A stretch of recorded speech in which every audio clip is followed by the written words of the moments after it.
estimados amigos y amigas. Empezamos una nueva lección del curso Verdades Prohibidas. En esta ocasión hablaremos de los secretos para entender el universo, energía, frecuencia y vibración. Este tema lo dividimos básicamente en tres partes.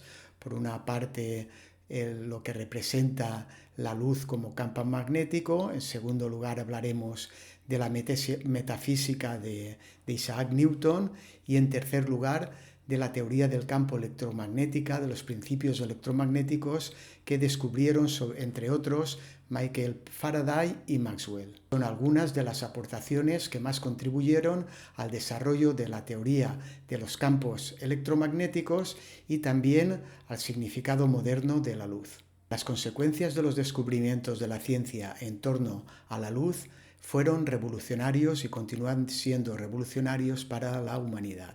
Antiguamente se creía que los colores de la naturaleza eran simplemente debidos a una mezcla entre la luz y la oscuridad, un método que no se sabía muy bien cómo generaba las diferentes gamas de colores. Sin embargo, gracias al descubrimiento de los cambios electromagnéticos, se descubrió que la luz no es más que un campo magnético, que vibra a una elevada frecuencia y que se propaga a través del espacio en forma de ondas. La luz visible está compuesta por ondas de diferentes frecuencias capaces de excitar nuestro sentido visual y hacerse visibles. Cada diferente frecuencia de onda es percibida como un color diferente. Es decir, por ejemplo, una diferencia de un color a otro es la diferencia de onda, la diferencia de frecuencia que emite ese determinado color, esa determinada materia, se propaga a través del espacio y nuestro sistema visual lo percibe. La luz blanca posibilita infinitas posibilidades de colores. Y al mismo tiempo existe una curiosidad, y es que a partir de solo 3 colores tenemos la capacidad de manifestar o materializar todo el espectro de colores perceptibles para el ojo o el sistema visual humano. Tenemos que considerar que dentro de la gama de los colores, dentro de las gamas de las frecuencias electromagnéticas, es un campo muy amplio que el ser humano, nuestro sistema visual, solo tiene capacidad de percibir una pequeña ventana de lo que es todo el espectro de estas frecuencias, de estos campos magnéticos. Pasamos ahora a hablar de Isaac Newton, de su metafísica, de algunas de sus ideas.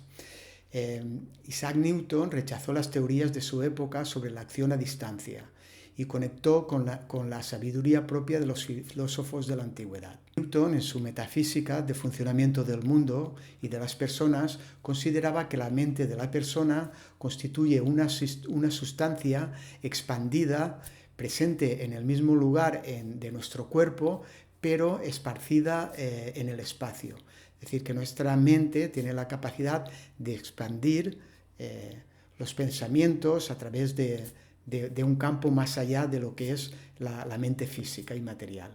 La acción a distancia de la que hablaba Newton era una acción que para él era una fuerza que tenía la capacidad de tener todo el universo en movimiento.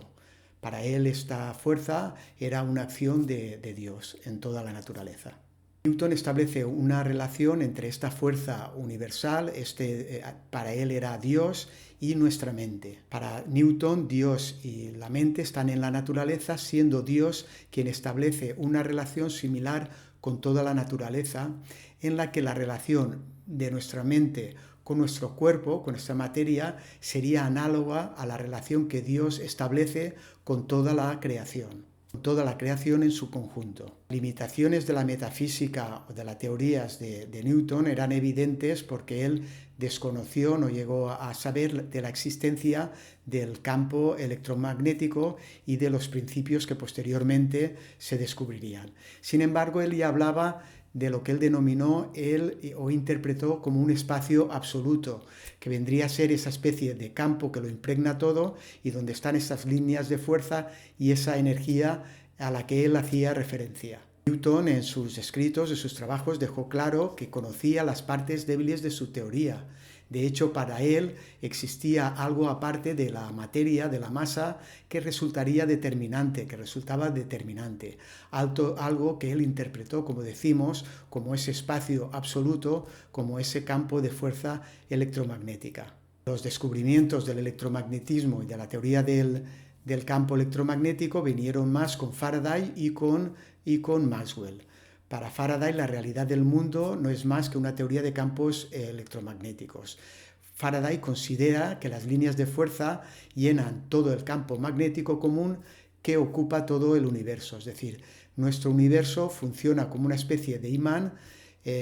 Tenemos que ver la analogía de un imán con las diferentes líneas de fuerza a su alrededor y que tienen un poder mayor o menor de atracción. Posteriormente, Maxwell, que fue un seguidor de los estudios de Faraday, por medio de sus, pero a un nivel más matemático, por medio de sus ecuaciones, predijo la existencia de unas ondas electromagnéticas invisibles. Es decir, en el campo electromagnético, en esto que denominamos vacío, él dedujo que existían la posibilidad de unas ondas electromagnéticas que no fueran visibles ni observables y que se propagaban a través de este campo.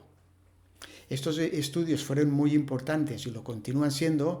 De hecho, el propio Einstein, para elaborar la teoría de la relatividad, se basó en las ecuaciones de ondas y campos electromagnéticos de Maxwell. De hecho, también todos los últimos estudios de la física cuántica se basan en estos principios de las ondas y los campos electromagnéticos como pilar o base fundamental de estos estudios más recientes. La importancia de los trabajos de Maxwell radican sobre todo en la propagación de los campos magnético y eléctrico que se rigen por una misma ecuación de onda. Es decir, el funcionamiento de las ondas electromagnéticas, cómo se propagan a través del espacio, a través del campo electromagnético, siempre es bajo unas mismas condiciones, unas condiciones en las que unas ondas con otras sintonizan, se alinean, resuenan y con una especie de tren de ondas se propagan por todo el espacio, llegando a propagarse a velocidad de la luz, como se demostró posteriormente en lo que son las telecomunicaciones. Estas concepciones de campo electromagnético y líneas de fuerza continúan vigentes desde investigadores como Faraday. Existe una fuente generadora del campo magnético universal, como una especie de imán que crea todas esas líneas de fuerzas que nos mantienen a todos unidas. Es el campo de la existencia, al que muchos llamaron dentro de la ciencia, llamaron energía universal y otros llamaron Dios. Cualquier ser, cualquier forma material existente es una forma de dicho campo. Es una forma de manifestación de dicha energía, de dicho campo electromagnético. Uno de los principios que se analizarán en el tema es que los cuerpos materiales, incluidas las personas, se explican como estados de vibración del campo magnético. Somos manifestación de estas vibraciones. Lo que vemos, lo que se materializa, es la energía, es la manifestación de estas energías vibracionales. Por tanto, todo se reduce a energía, materia y campo. Pero a partir de estos estudios, lo que se deduce también es que la materia es todo aquello donde la concentración de energía es grande y el campo aquello donde la concentración de energía es pequeño. Esta variación y esta transformación de energías es lo que hace que se propaguen las ondas y es lo que originó el nacimiento de las telecomunicaciones. Cuando las energías son elevadas, cuando las frecuencias son elevadas, producen unos campos que son capaces de abandonar la fuente y viajar y propagarse a través del espacio, como decíamos, como un tren de ondas, creándose y recreándose mutuamente de forma entrelazada a velocidades de la luz. Los principios son válidos para cualquier tipo de propagación de ondas electromagnéticas, incluidas también nuestras propias vibraciones. Nuestras propias vibraciones se propagan mediante mecanismos de resonancias, de oscilaciones entre el campo eléctrico, que en este caso sería nuestro cerebro racional, nuestras acciones, lo que vemos, y el campo magnético, correspondiente a nuestro cerebro más emocional, más intuitivo. Todos estos principios, como vemos, pueden extenderse, tienen mucha complejidad. Esta complejidad lleva a unificar todo lo existente en nuestro universo y lleva también a unificar el campo de la energía y de la materia en términos de presente, pasado y futuro. Es decir, en el campo electromagnético que impregna todo nuestro universo, nada desaparece, nada muere. Además del presente, el pasado permanece y podemos notar su influencia. El futuro, por su parte, también puede ejercer influencia a la espera de su gestación o materialización definitiva.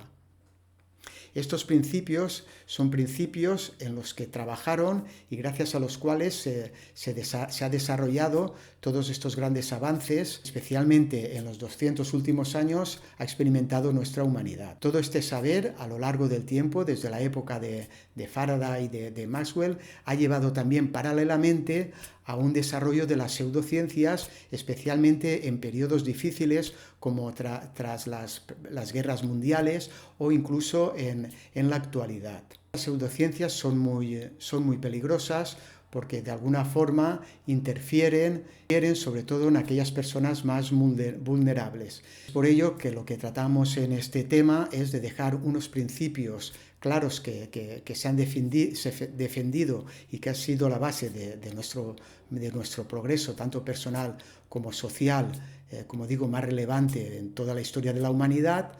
Estos principios continúan vigentes, pero que tenemos que establecer unos ciertos límites, como de hecho ya hace más de 200 años el propio Faraday, Maxwell ya dijeron, incluso el propio Tesla, unos principios que evidentemente separan estos saberes, estos principios que comentamos en el tema, los separan y ponen límite a esa pseudociencia basada en adivinaciones, en espiritismo y otras cosas que nada tienen que ver con la ciencia y con los principios que he tratado de explicar. Espero que los contenidos de este tema sean de vuestro interés. Muchas gracias por vuestra atención y nos vemos en la próxima lección. Hasta luego.